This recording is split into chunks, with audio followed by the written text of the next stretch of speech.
So there's a question that's going to get floated at the beginning of a lot of your interviews, and you've probably heard it before.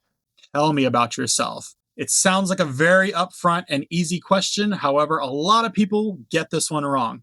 Today, I'm going to bring you the structure to make yourself successful when answering, tell me about yourself. A lot of people out there tell you that they have the perfect answer for this tell me about yourself question. But as someone who sat on the interview side of the table, I'm going to tell you what, there is no perfect answer for this. There's no canned response that you're going to be able to give. Now, if you'd like to see more content on job seeking and career advice, especially from the public sector, go ahead and give me a subscribe and let's get into this one. Now, when it comes to the question, tell me about yourself, there's a lot of advice out there and there's a lot of people saying this is the perfect answer. But here's the truth. There is no perfect answer. There are so many answers I've gotten. Some are good, some are bad, some seem bad, but maybe they turned out better. It's so open-ended that there is no quote unquote perfect answer to this question.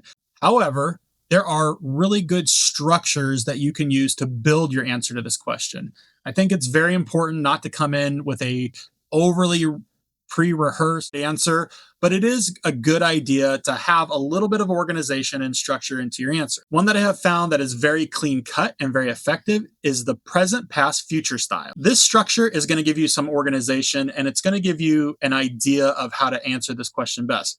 One of the biggest problems I find when we ask, tell me about yourself, is that a lot of people don't know where to begin. They start off, they're in their 40s and it starts off, well, I graduated at Lincoln High School. And from there, I worked at McDonald's for 2 years. We don't need your whole life story. You don't have to go all the way far back. There's times where I've seen people give 15-minute long explanations of themselves in a 30-minute interview, and they eat up half their time just answering this one question. And we've got 8, 9 more questions to go. So they're going to have to compress all their answers, or we're going to have to cut them short. And if you get your interview cut short, it's not a good sign. Probably not going to get that position. So before we really jump in and get started here with this structure, I want to tell you one key piece of advice, and that is don't include any biases in your response. That's going to be things like religion, politics, family or pregnancies, anything like that that can maybe induce a bias or a perception of a bias, anything like that, keep it out of your answer. A lot of employers won't even ask this question anymore because there's such an opportunity to invoke bias. You don't want to talk about, that you're a parent. You don't want to talk about that you are, that this is the church that you go to, anything like that. What you want to do is keep it professional. At my most recent position, we weren't even allowed to ask this question anymore because the fact is, if somebody starts talking about their religion or if they talk about that, they've got a pregnancy planned, it can potentially induce bias in the interview panel and can either maybe boost your score or drop it. So what we had to do is we had to transition to a question that was more like, what has been your career path to this role? And the gist of that questioning is we want it professional. And anywhere that you interview, they don't want to know your whole life story. They want you to keep it professional. They want to know what is your professional background and what you can bring to the employer and why you want to do it. So it seems out of sorts, but bear with me. Present, past, future. You want to start with the present, who you are today. Again, it is who you are professionally. What you want to do is you want to state your current role, whether it's your title, your job classification, what you're currently doing.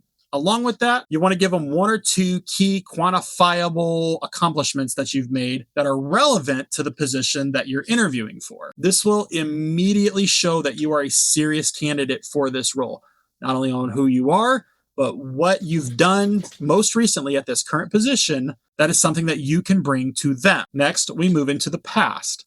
The past, you're going to briefly summarize 1 or 2 relevant positions that you've had in the past that you use to build up to where you are today. You want to show a ladder of sorts on where you've been and how you're building up to the current role, from positions that you've held previously, moving up to the one that you hold now, moving up to the one that you're applying for. What's important here is you omit anything that's just not relevant. Like I said before, we don't need your whole history dating all the way back to high school. I mean, unless of course, you're fresh out of high school, then of course you can include that. But if you're more seasoned, if you're into your 30s and 40s, we don't need you to date all the way back, or you don't need to, if you've had, a few jobs, you don't have to include every single one of them. Just show a career ladder. This is not your application. This is not your resume. This is presenting who you are and validating your career trajectory to the interview panel. And finally, the future. This is the connection. This is stating very clearly why you are applying for this job at this company, not this field, not this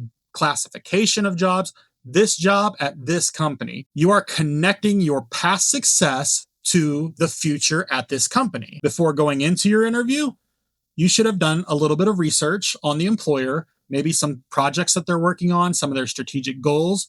This is a great opportunity to tie your past into what they're currently working on to show genuine interest, not only in the work, but the role itself. So to review those real quick, the present is who you are today. The past is how you came up to be who you are today. And the future is how you want to take everything that you've done and apply it to what they are doing and what needs they have. Now, one of the important pieces to talk about this, and I touched on a little bit, that this does not have to be a long, just elongated, drawn out answer. This answer should really take no more than about 2 minutes so you can move on to the rest of the interview. This is a very introductory question just to kind of get to know you. It's a great way to make a first impression. And if your first impression is dragging out a 15-minute explanation of everything you've done in the last 10, 20, 30 years, it's not going to be a great look at you as a potential candidate for this role. Again, you're starting with your present, who you are today, a couple things, one or two that you have accomplished at your current role that you could potentially bring to the table at their organization, the past, how you built up to where you are today, and the future, why you want to bring your skills and your talent to their organization.